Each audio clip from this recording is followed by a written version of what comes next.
Hello, I'm Ronald Wimbley, and you're listening to Forced Valor Radio.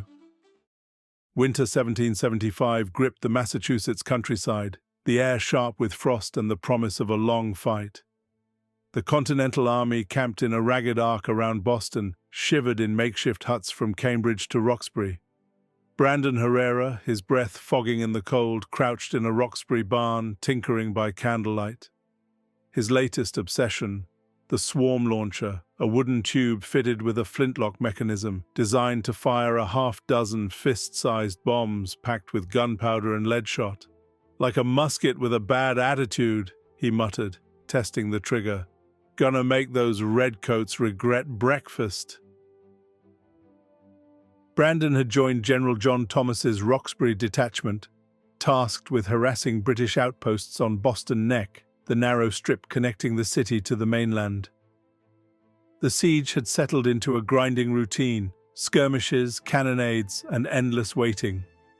British sentries patrolled the neck, their campfires dotting the dark, while Patriot snipers took potshots. Brandon, never one for patience, saw opportunity in the stalemate. "We're just staring at 'em," he griped to a fellow militiaman, a gap-toothed farmer named Amos. "Time to light a fire under Howe's fancy breeches." His chance came in January 1776 when scouts reported a British supply depot on Boston Neck, stocked with flour, rum, and crucially, gunpowder. The depot, lightly guarded, was a tempting target. General Thomas, a stern but pragmatic commander, summoned Brandon after hearing whispers of his Bunker Hill antics. "Herrera," Thomas said, eyeing the wiry patriot's powder-stained hands, "I'm told you can make the devil himself jump. Can you hit that depot without burning half of Roxbury?" Brandon grinned, hoisting his swarm launcher. "General, I'll make those supplies vanish faster than a tax collector at a tea party. Just give me a few boys and some dark." Thomas, skeptical but desperate, approved a night raid, assigning Brandon a squad of 10 volunteers, including Amos, who clutched his musket like a lifeline. The night of January 12th was moonless, the sky a blanket of stars.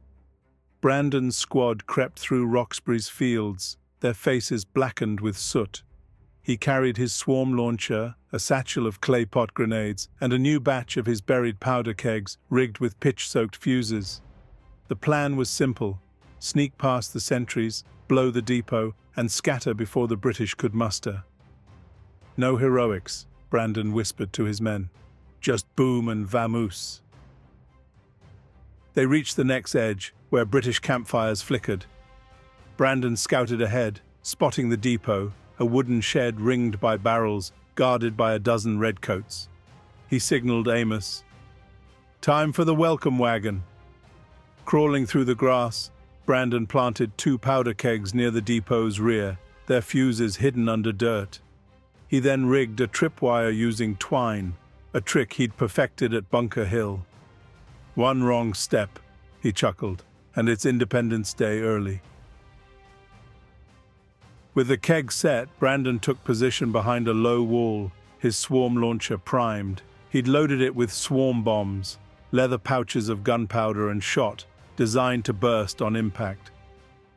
"Like a hornet's nest with a grudge," he'd told Amos earlier. The squad fanned out, muskets ready. Brandon struck flint to steel, lighting a slow fuse to the kegs. "Showtime," he muttered. A British sentry pacing near the depot snagged the tripwire. The kegs detonated with a deafening roar, flames swallowing the shed's rear. Barrels of flour burst, clouding the air. The sentries scattered, shouting alarms. Brandon stood, aimed his swarm launcher, and fired. The weapon coughed, launching 6 swarm bombs in a tight arc. They exploded among the redcoats, showering sparks and lead. "That's for the intolerable acts," Brandon yelled, reloading with a grin. The blasts didn't kill many, but the chaos was glorious. Redcoats dove for cover, thinking they faced a full assault. Amos and the squad opened fire, their muskets cracking. 2 sentries fell, the rest fled toward Boston. Brandon lobbed a grenade for good measure, its blast toppling a rum barrel. "Cheers, King George," he hollered as the barrel ignited, adding to the inferno. The depot was now a blazing wreck, its gunpowder stocks erupting in secondary explosions. British bugles sounded, but Brandon's squad was already retreating, melting into the night. By dawn, the Continental camp buzzed with the raid's success. The depot's destruction crippled British supplies, forcing Howe to ration flour and powder. Thomas, stunned by the outcome, summoned Brandon. "You've cost Howe a month's provisions," he said, a rare smile cracking his face. "How'd you do it?" "Just a little American ingenuity, sir," Brandon replied, twirling his swarm launcher. "And a whole lot of bang." Thomas recommended Brandon for commendation, sending a report to Washington himself.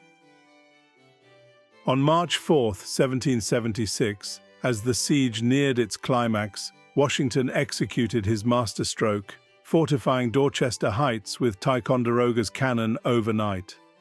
Howe, outmaneuvered and weakened by raids like Brandon's, evacuated Boston days later. In the aftermath, Washington gathered his officers in Cambridge.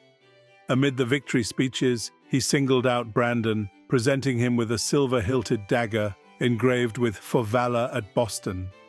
The general's voice carried over the crowd. To Brandon Herrera, whose fire and cunning burned brighter than the enemy's cannons. Brandon, uncharacteristically sheepish, accepted the dagger, muttering, "Just doing my part, sir." But as the men cheered, he couldn't resist a quip.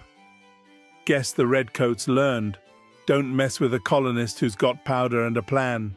The crowd roared, and Washington, ever stoic, allowed a faint smile. As spring bloomed, Brandon vanished into the ranks, his swarm launcher slung over his shoulder, already scheming for the next fight. The Continental Army marched south, but the siege's legend grew. Tales of the Roxbury bomber who turned a shed into a fireball and sent Howe packing.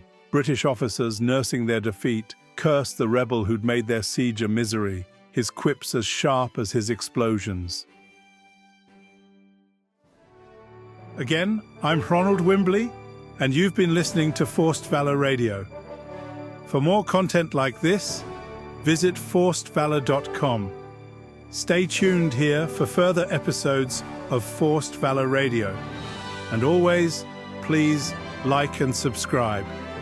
Forced Valor merchandise is available on our website, forcedvalor.com.